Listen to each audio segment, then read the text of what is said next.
Hello, everybody out there in Facebook land, TikTok world, everywhere. There's going to be a live or recorded clip of this broadcast. Welcome to the broadcast booth, everybody. I am Monty Anderson, your host here at 412 Productions, the art of Monty Anderson. Hopefully, you all are doing great out there. Hopefully, you're having a great time. I know it's early in the morning, but that's when we go live. Now, some people have been up all night and they like to party all night long. That's not us here. Let's get real. I'm old and I've got better things to do than party all night long. Now, there was a time that I used to be able to, and I used to go to bed about this time that we're going live. We try to do it at 4:12 pretty much every morning, but sometimes, as you see, it's a little bit earlier than 4:12. Hence the time frame for the logo, all that good stuff.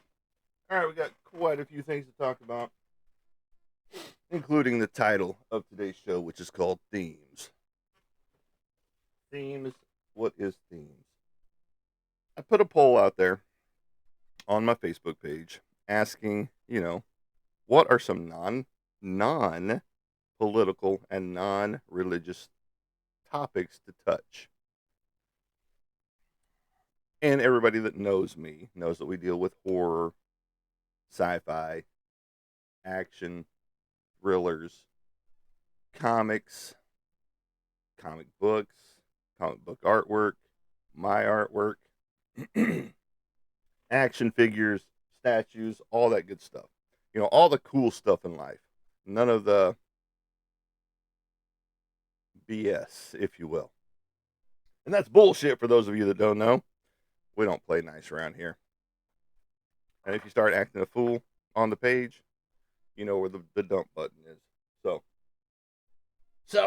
But good morning, everybody. Again, I am Monty Anderson, your host here at 412 Productions. So, I did talk to a few people, and I got several responses back on my Facebook post. And some of the themes that some people would like to talk about are like the children of superheroes, non clones. And then you've got the funny one from a buddy of mine was how to open up the damn peanut butter without laser vision and telekinesis. Because sometimes for some people, opening up any jar is a chore and a task. And you need special abilities to open those bottles. And I totally get that and totally understand that. I've seen it happen. Once you get to a certain age, or not even a certain age sometimes, it's like an impact wrench was used on that bottle top or that jar lid or whatever, and you just can't pop that sucker open. Now, if you beat the bottom on certain things and you pop the top, it usually works. But sticking to your source material or making something original instead of just changing somebody else's artwork. Those are some of the topics that came up. Hey, what's up, Janae? Janae. I'm gonna say Janae. What's up? Welcome to the show. All right, and so we're gonna start doing some theme topics. I'm not gonna say they're gonna be theme topics every time, but we talk about the paranormal, which I'm gonna set up my cat ball right now, right here on the desk, just in case we get any visitors. I live in a haunted house. I need to put it where you guys can see it when it goes off. Just like if you see her go off, right up there. She's got a cat ball on top of her head, and if she lights up, there's a cat ball sitting on the Dybbuk box. I have two. Oh, and Diego now has up here those little gold feet right there by Ozzy. He's got a cat ball in his feet. So if you see any of those go off, that means that something is triggering them. And it's not me jumping on the floor because we've already proved me jumping up and down doesn't set it off. I can open the refrigerator. It doesn't set it off unless I slam the refrigerator really hard. All right. So,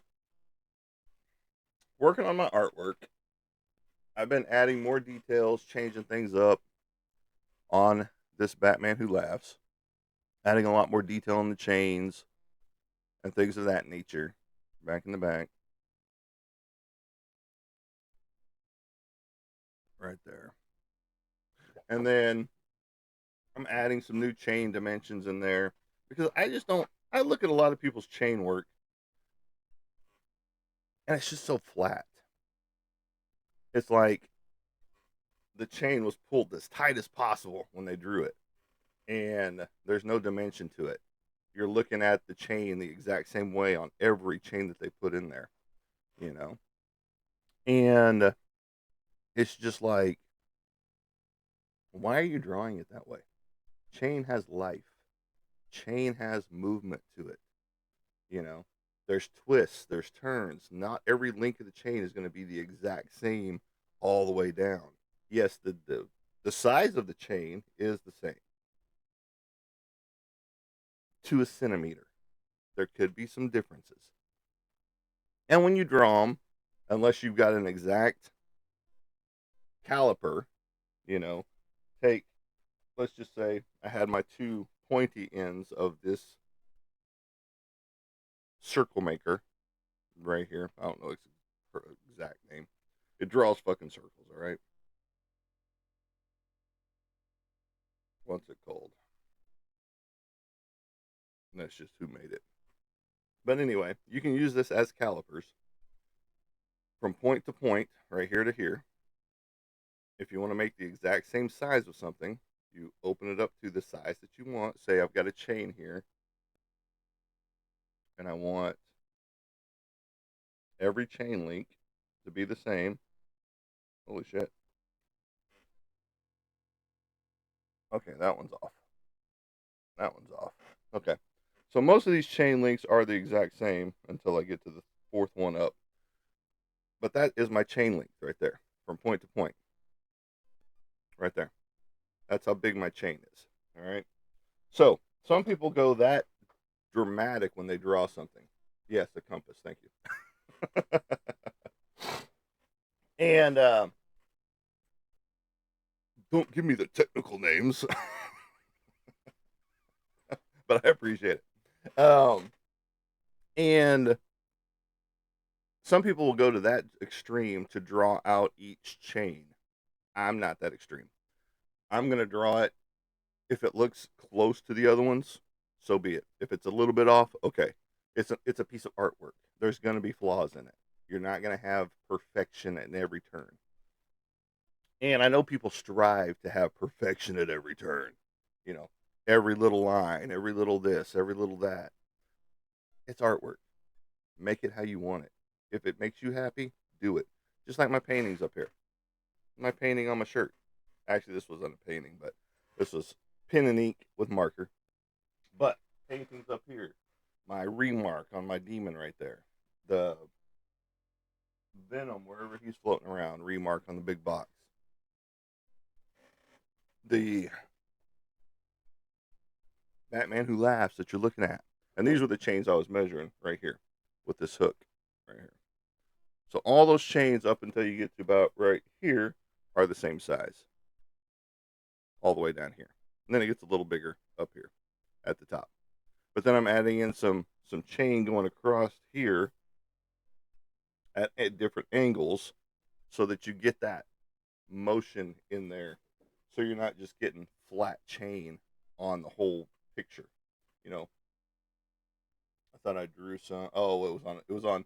I did have some back here that were draping across, but I erased those because it looked like shit and it was too big. So you got to use perspective as well. So I'm drawing chains at different depths in the picture.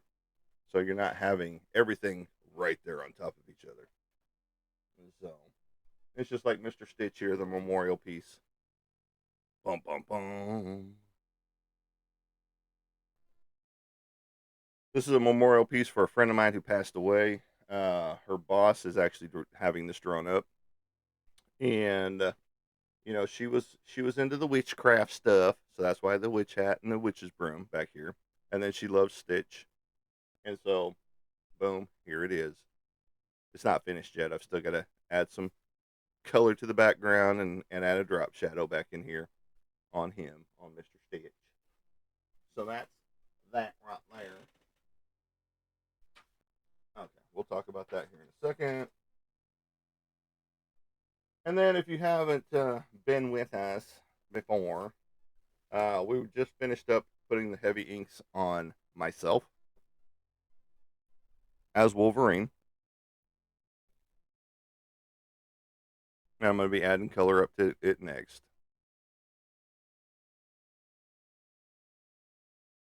Don't forget to like, share, and follow as you get here. That helps us out, gets us out there to the masses. And then a character I didn't know was in existence for 3 years, technically 4, because she came out in 2022. The Harley, the Harley Who Laughs. She is a complementary piece to the Batman Who Laughs. So I didn't know she was in existence until just this year. Even though she was made her debut in Harley Quinn back in 2022. And she wears 2 different masks. Now this one isn't detailed enough yet because her eyes are going to get a little obscured because there are metal bars that are going across this mask right here all the way down. So you'll only see her eyes through a portion of the mask itself. She does have a split tongue. She does wear a lot of leather because these are leatherettes instead of her natural ponytail hair that Harlequin normally has right there. Unlike the other picture, which has leatherettes only right here at the base of the skull, and her natural hair is poking out right there. So, in this mask is more reminiscent of her diamonds that she has, as you see on this outfit, the diamonds right here that she normally has on her normal outfit as Harley Quinn, right there. So, those are the items I'm working on right now. I do have a big 18 by 24 piece that I'm getting the characterizations in place for so that we can start sculpting out the whole picture with all of the creatures coming towards the main 3 figures in the middle and all of that goody good stuff. Now we're going to break into a action figure, a statuette action figure that I've had for a while, and it's just like, he needs to come out of the box.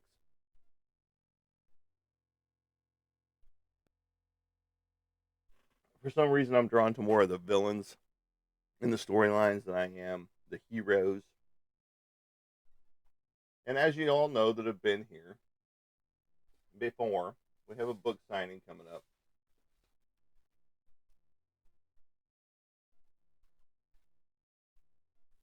on March the 8th, right here in Ozark, Arkansas, from 2 to 4 p.m. at the Ozark Community Center. March 8th, which is just right around the corner. And I have a presentation of the book at hand. This is what the book is going to look like whenever it's getting signed. My artwork on the front cover. And I'm sure that they're adding some details to the cover as well. And each book is going to be tied together. I'm doing multiple covers for this book series. And again, we are doing a book signing on March the 8th at the Community Center, at the Ozark Community Center in Ozark, Arkansas. So if you're in the area, come out and check us out. I will probably be doing some inking on a piece for book 2 that I'm working on. And the author knows about it as well. So we've got that going on. If you ever are out and about, stop in at like Game Exchange or Vintage Stock or any of those places. Game Exchange is to me a little bit nicer on their comic book prices than um, Vintage Stock. Vintage Stock, they usually throw a $4 price tag on all their titles, no matter what it is, which shouldn't be. They need to do a little better job of that. And it just depends on which Vintage Stock you go to, because the one up in Fayetteville area here in Arkansas, they do dollar bins. Whereas the vintage stock down here, everything starts at $4, $3.99, and then goes up from there, depending on what it is. I have seen some $15 titles in their their little bin that's not alphabetized or anything like that. They're getting better at alphabetizing, but I get it. You get a collection in, you don't want to alphabetize it, you just throw it out there, throw your $3.99 sticker on it, and done. I get it. But I found some really good titles just digging through, because like at Fayetteville one time, we were there at the right place, the right time. Um, they're like, everything's $1. Just I said, well, I want to look at your stack then, and I ended up finding a lot of good stuff that was not $1, you know. And again, it's what people want to pay for it, yada yada yada. When it comes to a collectible or something like that, so if you're in the collectible game, just know that it's only what someone's going to pay for it is what it's worth. As far as action figures, comic books, statues, things of that nature. So, well, we went to Game Exchange after we ate dinner last night, just to kill a little bit of time. We found a couple of cool items, and I found some cool stuff, and we're gonna go through those here in just a minute as we move forward with with the show. And so, like it says today, themes is going to be out there for everybody. All right, we're going to talk about some themed items here and there as we move through the seasons with the show and things like that. So, doing a lot more outdoor work right now because why? Oh, the temperature is like 70 degrees, okay, here in Arkansas. Whereas in other places, like where some friends of mine live that aren't here right now, up in Maine, it's 20 something degrees. Up north, was I special forces? No, no, we were not special forces. But I was in Afghanistan for a year, so um, no, I was just infantry, 11 Bravo. I could have picked any career that I wanted to, but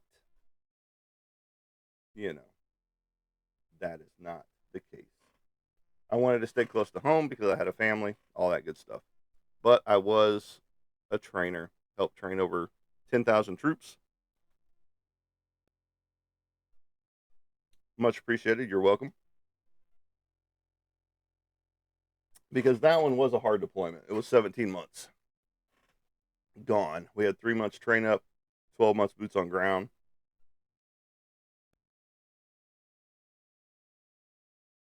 I'm considering commissioning. Is 28 too old for what?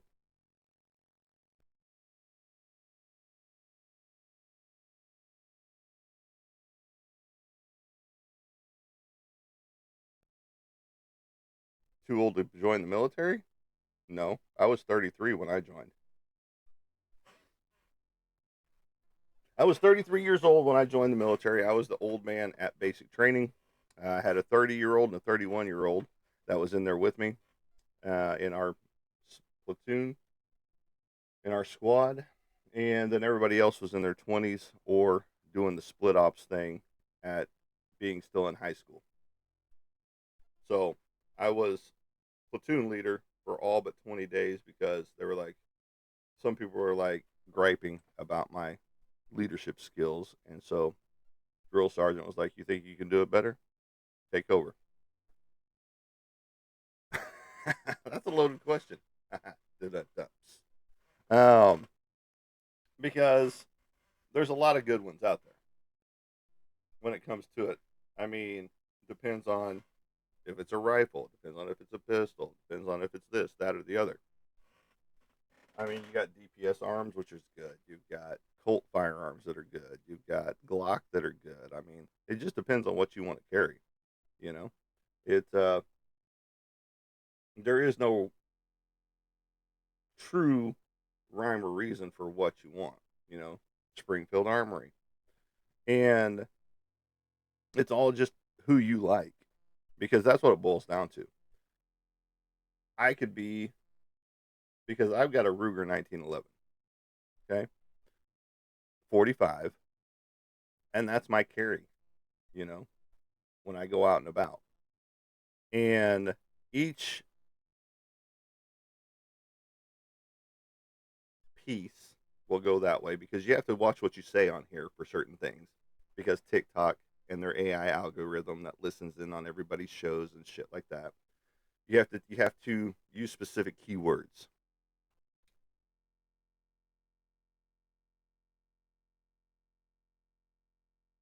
I get that. You know, infantry is fun. I mean, I'm not gonna lie. The guys that I served with, they're awesome. We still keep in contact. In fact, we've got our reunion coming up um, here in April, so I'll be hitting that one up yet again to just see your buddies face to face. You can talk together, make phone calls, all that good stuff, but whenever you see each other, it's just a whole different ball of wax, if you will. But yeah, no, back to the weaponries aspect of it all. Every piece is going to feel different to everybody. No, this person could like this brand, this person could like this brand, this person could swear up and down on this brand, but you get it in your hand, it's a complete different ball game. 6 Hour, I had a 9 in that one. I loved that piece. Um, and then, but now I've got that, like I said, that 1911, and I can't miss. And it's just like if I do miss, then there's something wrong with me, not the piece that I'm using. So, um, but yeah, it's very difficult to pinpoint something for everybody, you know. But you can do it, and then that person may fall in love with it, and that's the only thing that they buy from now on, you know. So it's up to each individual, you know. And like I said, I was 33 when I joined, made it through basic training, and like I said, I was the platoon leader for all but 20 days of it, and they quickly gave it back to me.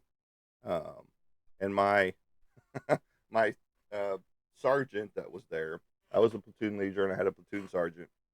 He was 6'4", like 300 and something pounds. Uh, Volunteer firefighter. He was actually a higher rank than I was. I was an E3. He was an E4. Uh, uh, and the Pugil going against each other in that was quite interesting.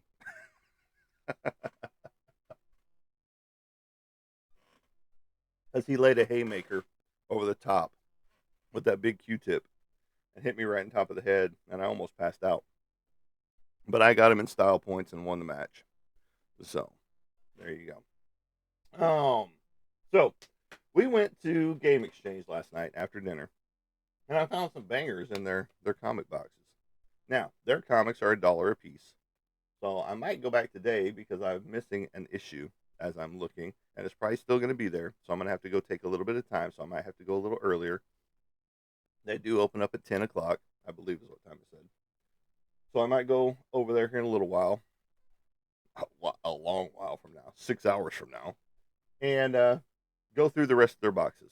We were in a kind of a little bit of a rush last night, so I did not go through every box that they had, and I should have, because now as I'm looking, I didn't look at what I was grabbing. I was grabbing what I was liking, because some of them are more than $1 worth, even in the condition that they are in.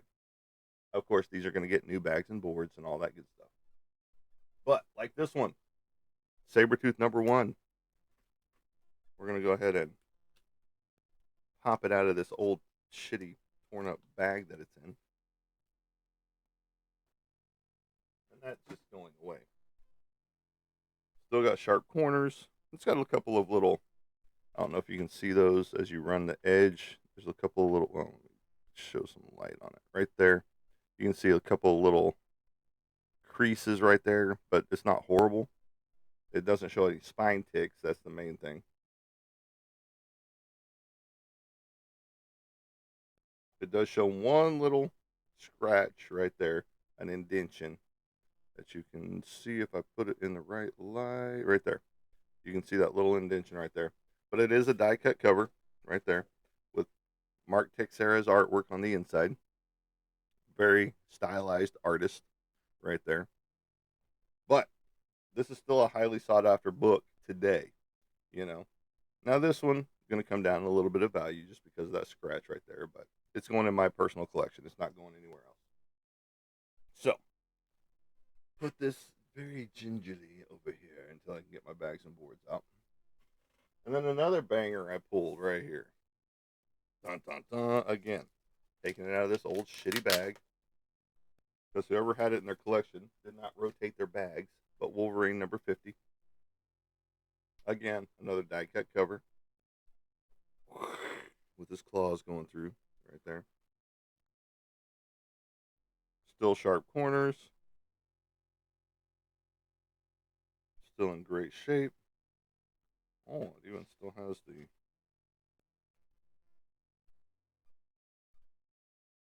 Komai insert in there. It does have its flaws.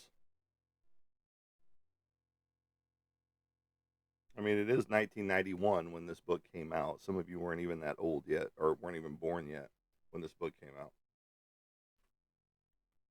And you've got your flaws too. And then this one. Can't go wrong with this one. Again, taken out of the old shitty bag that they had it in. Great artwork all the way around.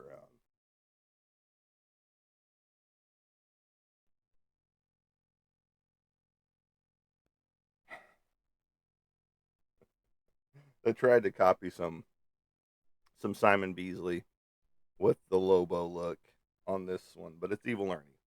Number 2, Chaos Comics. Number 2 of 4 with its metal foil cover or reflective cover on there. And then right here's what I was talking about. This is a lot like Simon Beasley doing Lobo back here. Even the teeth that they overemphasized as vampire teeth in there. The good old days. I miss Stephen Hughes. Stephen Hughes was amazing. Got an original of him. He passed away a long time ago. This was done in August of 93.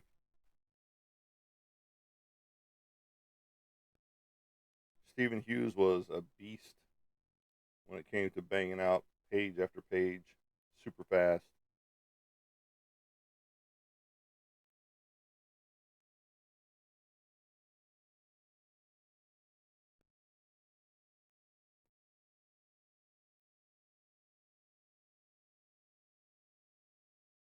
I'm gonna have to look that up. See if Mike Hollyman ever did anything. And Flaxen, Susie Flaxen Owens.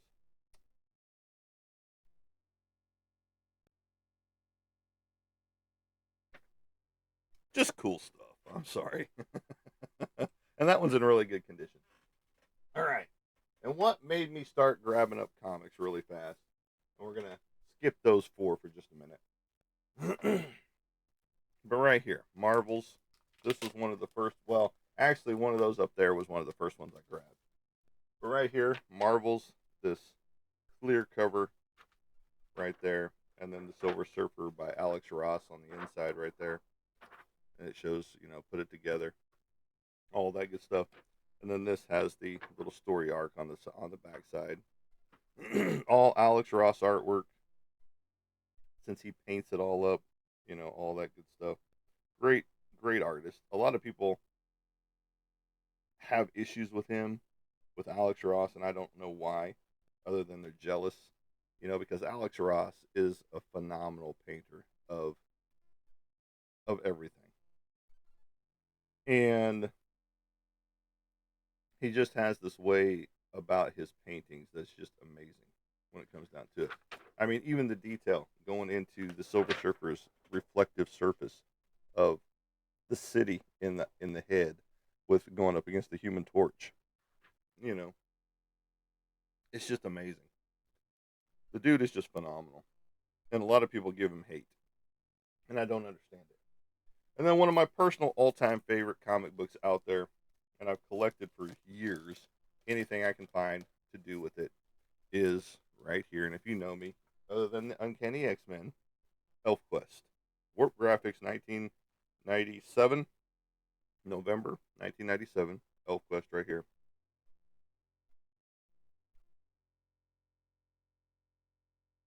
great stuff from Wendy and Richard Penny. I can't stand their politics. That's why we don't talk about politics. But right here, their artwork is phenomenal, and I love all of their elves and goblins and trolls and things that they draw up because they're truly second to none when it comes to the troll world and things of that nature, and the animals that they draw and all that good stuff. Just one of my all-time favorites out there when it comes to a comic book series. That one is number 18 for called Dreams End. Even back in the day in '97, that was a little pricey at $5. But it is a much larger book as well.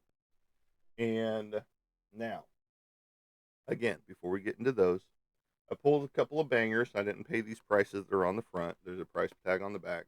But this one is from 2022. It is the Wolverine in the brown suit. Bum, bum, bum. Not his original suit. This is suit number 2 that was made famous by Jim Lee for the most part. Especially once they got the brown suit and then they got into the blue, again, the blue and yellow suit later on. So, action figure that's going on my wall with my Uncanny X-Men stuff. And I'll be pulling these little stickers off as best as I can, and I know I can use alcohol and stuff like that to get these off with. So there is that. And then I also am a huge Thundercats fan, and I couldn't pass up Slide right here. I don't have him in my collection. I've got a bunch of others that the girlfriend has gotten me. I've got Mum-Ra, the ever living. I've got Mum-Ra in his mummy form. I've got Lion-O, I've got Chitara, and I think we've got Panthro in there, which is some of the ones in the back. But again, this is from if I can find the year.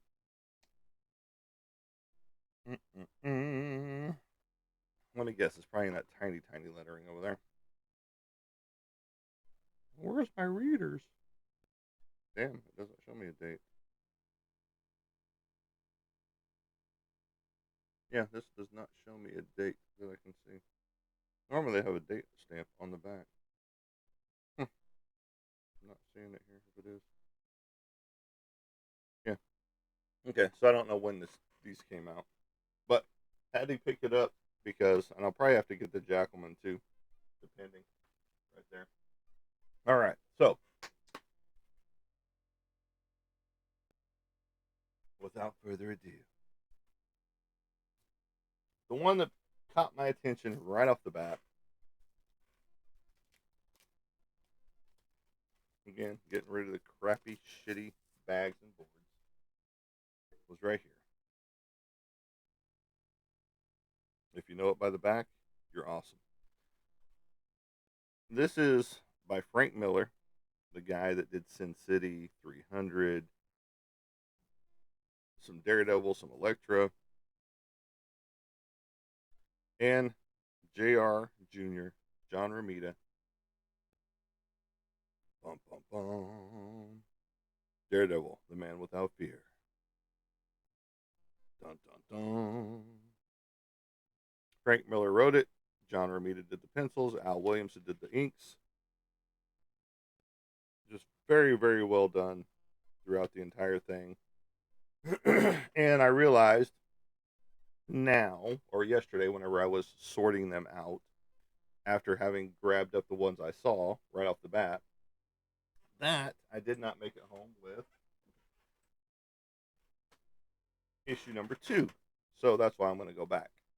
But I've got number 1, number 3, and these are in really good shape. They don't have any spine ticks. They don't have any corner problems or anything like that. And these are well worth more than $1. So, again, this is number 3. Here's number 4. And number 5 is right there. But again, all these are worth more than $1. And these are in really good shape.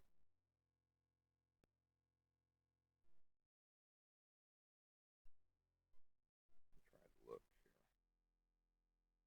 here. Yeah, these are in really good shape.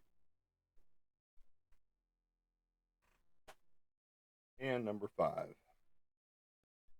in the 5-book limited series by Frank Miller and Romita Jr. Right there. And they all have the foil covers, which makes it even better. Dun, dun, dun. And then it's got the original OG suit right there on the cover.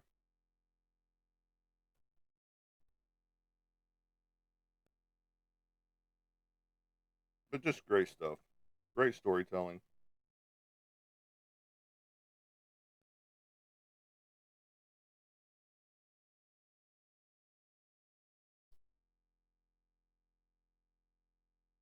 I think it went to number 5 was the last one there.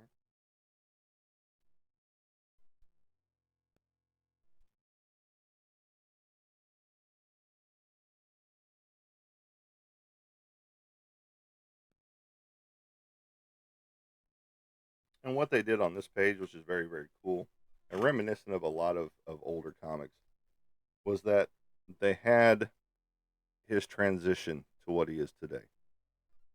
From where he started in the uniform, the costume, all the way through from the beginning, the middle, and today. So that's very cool. The only one that they didn't have in there was the one that he's in this particular, which was this one, which you see a lot of in the actual TV series of Daredevil. So there's those. That's what got me grabbing some comic books out of the dollar bin at Game Exchange, because those are definitely more than $1 and a great find. And sometimes you can stumble upon some cool stuff. It's just like whenever I stumbled across some very controversial, very sought after Cry for Dawn when I was in Fayetteville that time, and stumbled across those because those are not $1. Cry for Dawn will never sell for $1 unless it's just beat the fuck up. All right. Yes, I grabbed an Exacto. Yes, this is my villain that I'm about to open up for the first time ever, seeing the light of day. Why are you taking it out of the box? Because I want to. It's not like I'm going to sell it. The other one that I've got up there, her box got destroyed because it got wet. And this one comes in multiple pieces, it looks like. Bum, bum, bum. Like I said, I'm more into the villain stage of everything, more so than I am with the heroes. I mean, I like my heroes, don't get me wrong. But sometimes the villains just have the better story, you know? And I don't know much about these characters because I'm not huge on a whole lot of anime, but I know a lot of people are, and a lot of people are more versed about these things than I am. I couldn't even tell you this guy's name. I just think he's cool.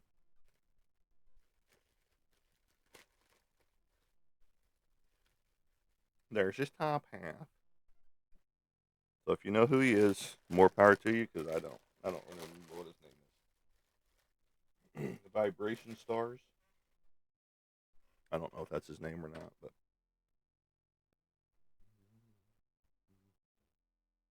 and he slides together, just like that. Oh, that moves. That's interesting. These little pieces move on his ankles. Now that one's completely solid. This one has a break in. Oh, it's supposed to be locked together. That's why it's moving around.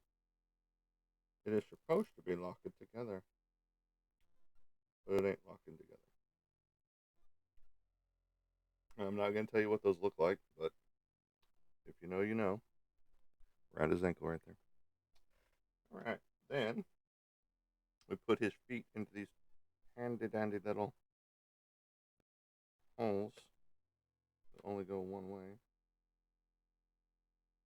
So that means we probably have them in the wrong configuration. Maybe? No, there we go. Dun, dun, dun. And just like that, now he can stand up. Boom, boom, boom.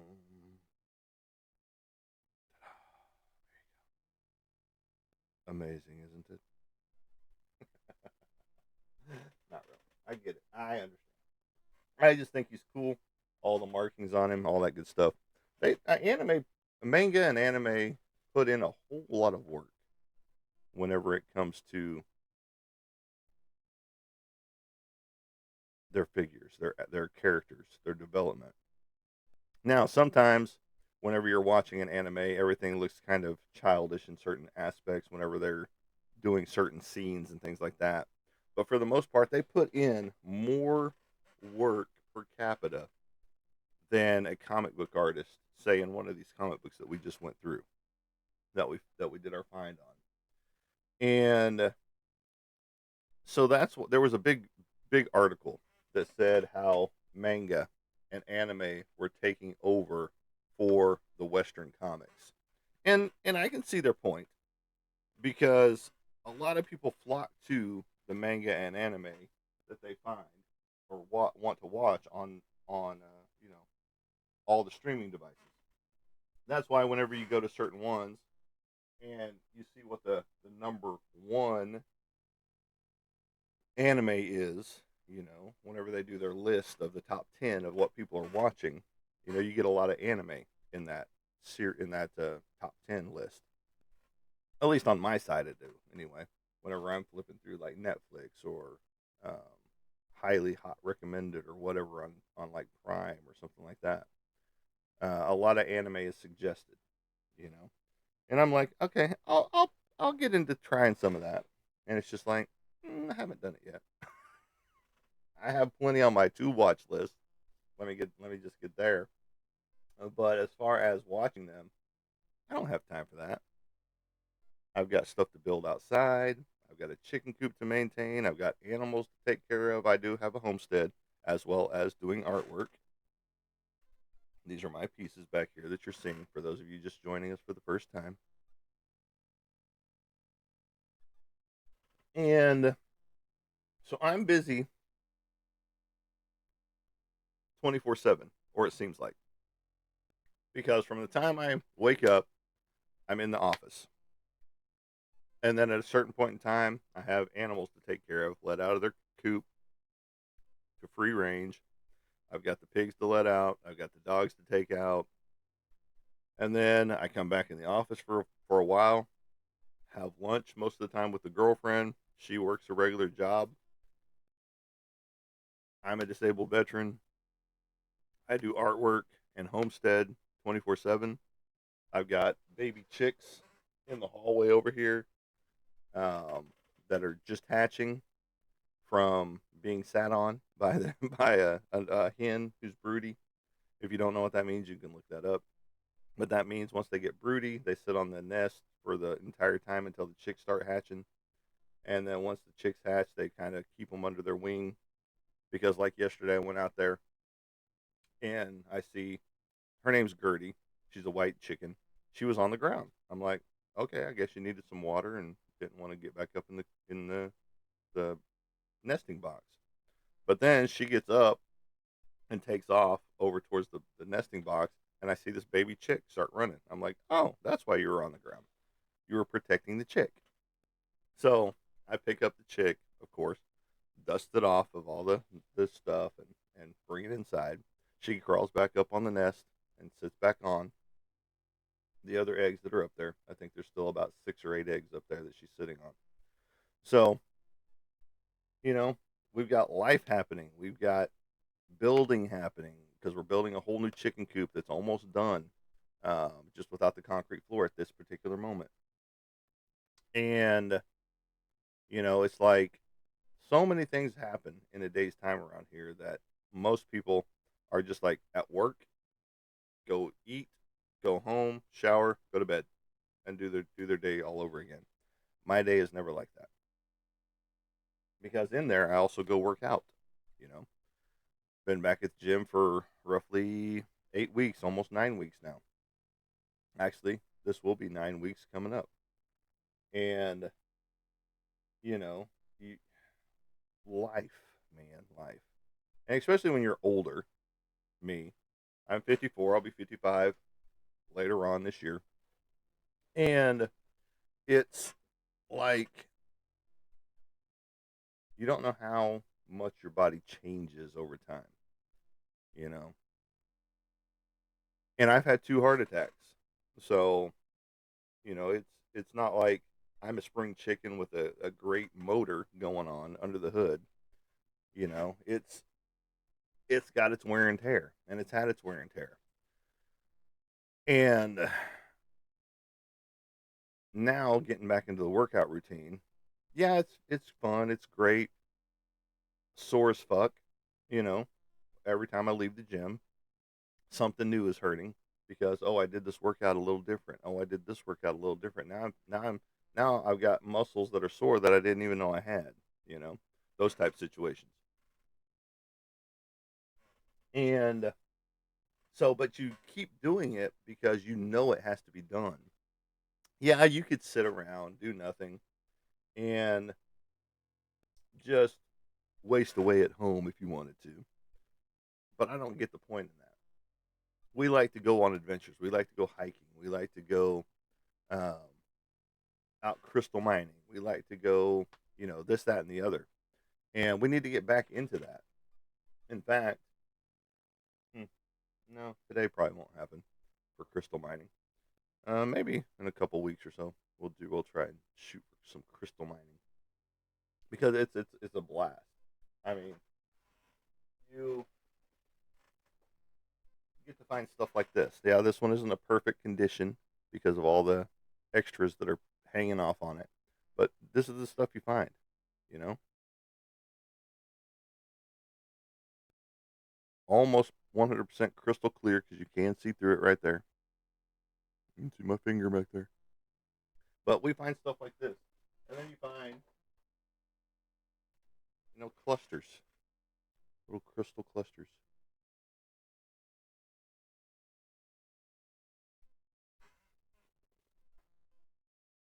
This is just a small portion of the stuff that I found back here, that we have found, not just me, when it comes to the crystals and things like that.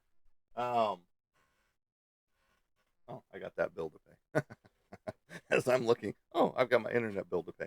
I forgot I got to do that today. And so we like to adventure. Now, she works a regular job, which means she works 9 hours a day, 8 with the lunch in there. And so, she's tired, and I get that. But she still, tries to see if there's anything that I want to do for the day or anything like that. And most of the time, it's no, I'm good. If I want to go somewhere, I've already been, or that type of stuff, or I'll go later, or whatever. But most of the time, it's doing stuff around the house, like cleaning up the yard, getting the garden prepped. You know, having a homestead means you've got a garden going on. Because why have a homestead if you don't have a garden or animals on it? Those type of things. So we've got ducks, geese, chickens, and we have pigs. We did have goats in there for a while, but we ended up getting rid of those because it just became too unruly, and the male goat turned hostile, if you will, um, because we had to separate the newborn kids and the mother from him. So he got angry, if you will, which is understandable. But we had to do that for the protection of the kids, you know. And so, because unfortunately, he will become territorial and try to take them out. That's just how it goes in the animal kingdom. Good morning, love. How are you doing out there? Happy Friday, absolutely. And you're getting ready for work, aren't you? Which sucks for a Friday, huh? If you haven't visited Love's page, go do it. She does a lot of videos where she's driving around town in Chi Town, and she's got a lot of cool murals and different spots of the city that she shows, and it's very cool. Very cool stuff that she puts out there. And so she does a lot of other stuff too, but just go check her out. Go check out her channel. And she's very active when it comes to her videos. A lot more active than my videos out here, other than my lives every other day, which would go live on the odd days, which is today, and then we've only got one more day in this month, and then we're into March. Go figure. And let's see, 27, 28, the first. Okay, yeah, we'll still be on odd days when it comes to it, because the first will be when we kick off for March. So there you go. So 1, 3, 5, all the way up, till we die. And that's how it's going to be. Um, but no, we've talked about a lot of cool stuff today so far. My regulars aren't here, which is unfortunate, but I mean, Tammy's here. She's a regular, and she's cool. Like I said, you can go check out her stuff. But we don't have Roy here. We don't have Casey here. We don't have Mr. Nice Guy. We don't have. There's a whole list of people that aren't here that normally are here, but that's cool. I don't mind. I will talk to you. I'll talk to nobody if I have to. Sometimes I do. Just kidding. I don't get my feelers hurt because I've only got one left, and if that ever gets hurt, the world is upside down, and not just in Stranger Things. Oh, gotta love it. You gotta love and enjoy life. That's the main thing. Enjoy and love life, because if you don't, what are you doing? What are you doing? I mean, really. But I'll probably go back today and see if I can't find that number 2, which I'm sure is there. I just didn't look good enough. So, and then I might find a couple of other ones that we will enjoy as well. But go through the whole box this time. So, but like I said, I didn't stop and look through every box that they had, because they had like 8 boxes, which isn't a lot. But whenever you have animals to take care of and stuff like that, you are on a little bit of a time restraint. So you've got to, you know, pick and choose what you do, and that's just homesteading. You know, now the weather's getting nicer, animals can stay out longer, all that good stuff. The pigs, they're getting ready to find a permanent home outside. They're indoor, outdoor right now. They sleep inside, they eat inside, and then they're out most of the day, especially if it's nicer weather. And I know people are like, they're just pigs. Well, no, they're pets. They're not going to be butchered. They're not going to be eaten, all that good stuff. Now you do raise animals for that. These ones, not so much. These are potbelly pigs and stuff like that. They do have meat pigs, all that good stuff, just like meat chickens. You've got all those type of situations where you've got all that where those are your butchering stock, if you will. And we haven't got there yet. So the next up is going to be the meat chickens, because we have the layers going on. We got egg production out the wazoo right now. Um, so much so that I need to get my kiosk built so that I can be selling them right out at the front door, basically. And we're going to get there. It'll be a moneymaker on a regular basis, having egg production, that we have. And she doesn't like eggs anymore, especially if they're here at the house, because she saw how they came out.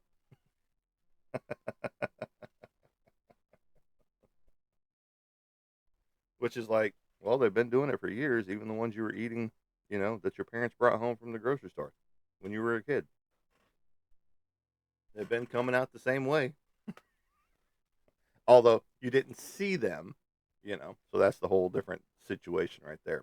So she stopped eating eggs here at the house for the most part. She will eat them every now and again, but 90% of the time it's like, no, I'm good, thanks. Like, okay, whatever. I'll eat an egg sandwich. I don't care. From the duck eggs to the goose eggs to the chicken eggs, they all taste the same. Egg is egg. Even when you get an emu egg or an ostrich egg that you crack open for this massive omelet, because the eggs are about this big around, about yay long, about this big around, and it's just like, well, that's your ostrich and emu egg right there. And it's like, Well, what did you expect was going to happen whenever you crack that sucker into your pan? Hopefully, you got a big enough pan, and hopefully, you're making scrambled eggs. Because if you try to flip that sucker, that ain't happening unless you've got a massive spatula. You know. Now, if you're like in Dubai or India or someplace like that, where they have those huge metal cooking bowls, basically like a big wok, you could do one in there. And because I know that they've got big enough utensils to flip it with. But if you're trying to do it at home, probably not going to happen. You know, even putting it on your flat top is not enough room for a emu or an ostrich egg. Uh, but you can feed a family of 6 with one of those. You know, so there you go. I did get this in the other day. I was highly disappointed. It wasn't the one I was looking for, but it is the first edition of The Sword of Shannara, Terry Brooks. An epic fantasy by Terry Brooks. This was just an awesome book. Now, the one that I remember, this is not it. This does not have the pictures inside that I remember. And this one's a little bit more beat up of a copy than I wanted. Plus, they put their damn sticker over the top over here in this corner. And so, I mean, it was already a rough shape anyway, so it doesn't matter. It's going in my personal collection. So, I need to find the one that I'm looking for. It's an oversized book of the same thing. It's about yay tall, about yay wide. It's got a gold cover on it, the meaning the outer edge of it is gold. And then whenever you flip through it, they included the tintype plates, basically, the pictures of the paintings that whoever painted this up on the cover did more paintings for, and inserted it into that specific book. Now, this other one comes closer that I've got over here, which I don't know which printing this one is.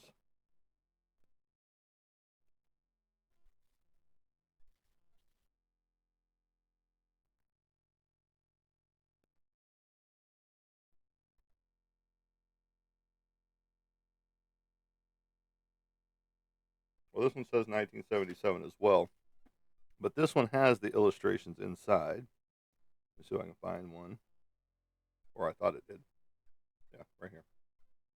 Now, all of these in the other book were in color in the other book that I had as a kid. And I don't know where that book got off to. And I remember looking at these pictures for hours, being an artist. You're like, that is pretty sweet. That is pretty cool. And so now I'm on the lookout for that book. And this one says 1977. And this one is a little confusing because this one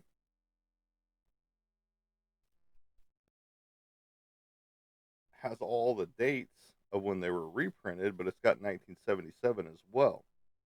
It says this paperback edition first published in Great Britain by Future Publications in 1978. So if it was first printed in 1978, how does it have a 1977 copyright date? Which this one has a 1977 copyright date, but everything is so different. This one even has classic fantasy on the front.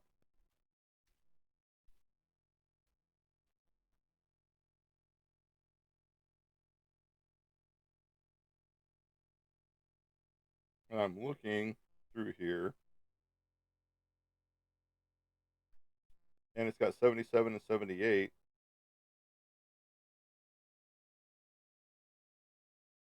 So I don't know what printings these are.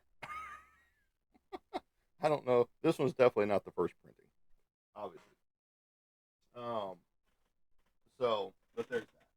You know, Terry Brooks fantasy is some of the greatest fantasy out there when it comes to the book world and fantasy and things like that. So, but then Clive Barker, fantasy horror on that side. I find him more tops than Stephen King. So, and and it's unfortunate because Stephen King is the master of horror, or so they say. But my vote will always go to Clive Barker. His is more twisted and out there, so to speak, than Stephen King's ever will be. You know, a lot of people would say debaucherous, but uh, it's to each their own.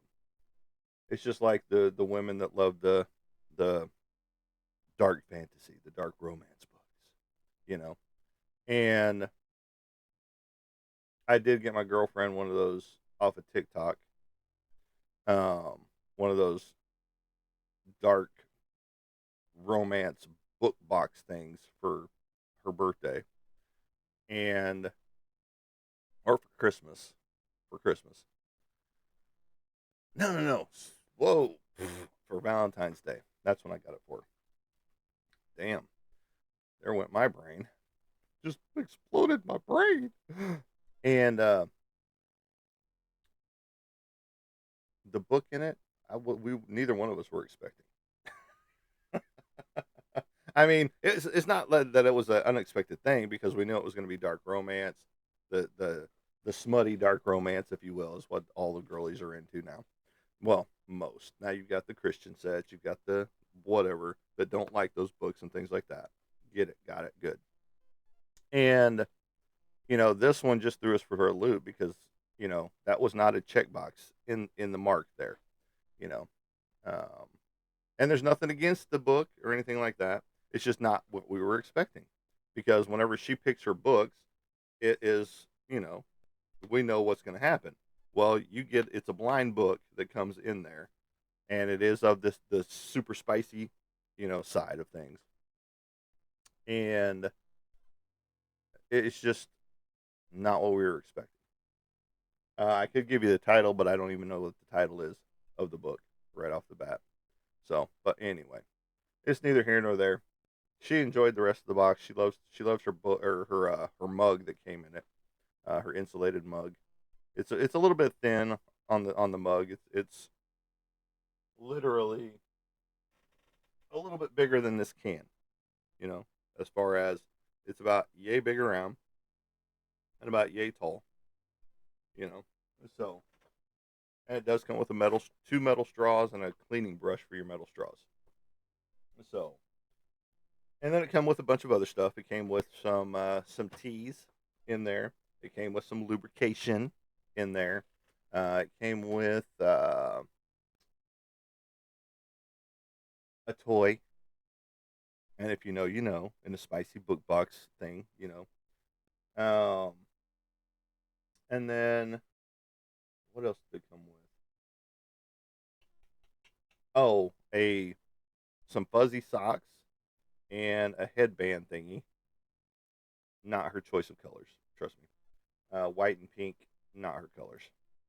No, she does. I mean, not that she doesn't wear them. She just doesn't. That's not her go-to colors.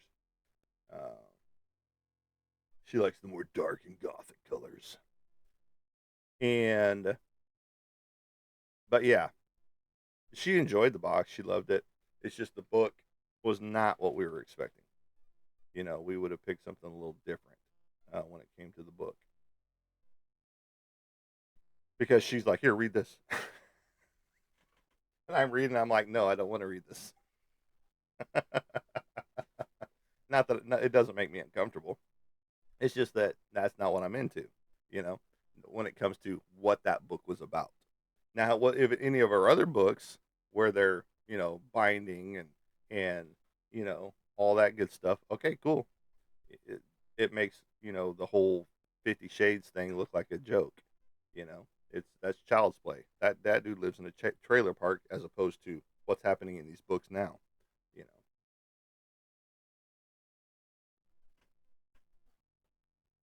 with Mister Dorian Gray, that's child's play, and not the horror movie that some people claim is a comedy. Oh, lordy, lordy. But it's all to each their own now. And it's like everybody's got their own niche for what they like, for what they enjoy. And that's why we talk about horror movies, sci fi movies, thrillers, things that go bump in the night. I live in a haunted house. Paranormal stuff happens on a regular basis. why I have a cat ball set up here, why I've got cat balls set up there, which I'm surprised hasn't gone off right now. I've got video to review, uh, and for some reason my sound isn't coming on. Even though it was on this last time, I don't remember hearing it over here. But I'm going to have to double check it again because I did a test run on it and the sound was there. So I don't know what's going on. It could just be the spirits not wanting the voices picked up. But that's why I had this running as well. So it can pick them up. And so again, I live in a haunted house. I have things all the time that happen. So we talk about the paranormal here. We talk about my artwork. We talk about, I'll just pull up some more of my artwork right here that I'm working on right now.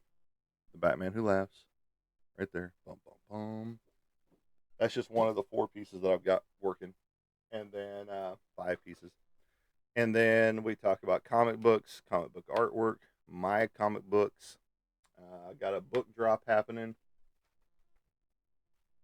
right here. Here's the book with my artwork on the cover. And this one will be live on Amazon in a couple days. It is called Sour Worlds with Calamides by James Bishop under Nightfold Press. So, there you go. We are having a book signing on March the 8th, which I should be able to get my comp of books from him at that point in time as well. So I'm looking forward to that. So that's going to be about 15 books I can sell on my own. All that good stuff. Independent of this little endeavor that I'll be joining him on. But that is it for today. I appreciate each and everybody's time stopping in, checking out the channel, seeing what we're about. If you were new here for the first time, thank you for being here. So, as I like to say as I leave you guys, but first, before that disclaimer, tomorrow's never promised. If you're having thoughts of not being here anymore, 988-1-800-273-8255, or hit me up in the DMs. I will listen and I will talk to you. Too many people are stepping out of this existence on a regular basis. And so it is a thing that's near and dear to my heart because I've seen it one too many times. I've had friends that have done it and stepped away from this plane of existence. And you know what I'm talking about. Again, 988-1-800-273-8255 are the 2 numbers to call or text. The 988, you can text that one. Or again, hit me up in the DMs and we will chat. I will listen to you. Because there was a time in my life after my son passed away that I didn't want to be on this plane of existence anymore either. And that was back in 2009. But I'm still here. I'm still advocating, still fighting, still going forward. So, with that, tell people around you that you love them. Tell them how much you care. Because tomorrow is never promised to anybody. But as I like to say as I leave you guys, we will catch you on the flip side. Have a good day, everybody.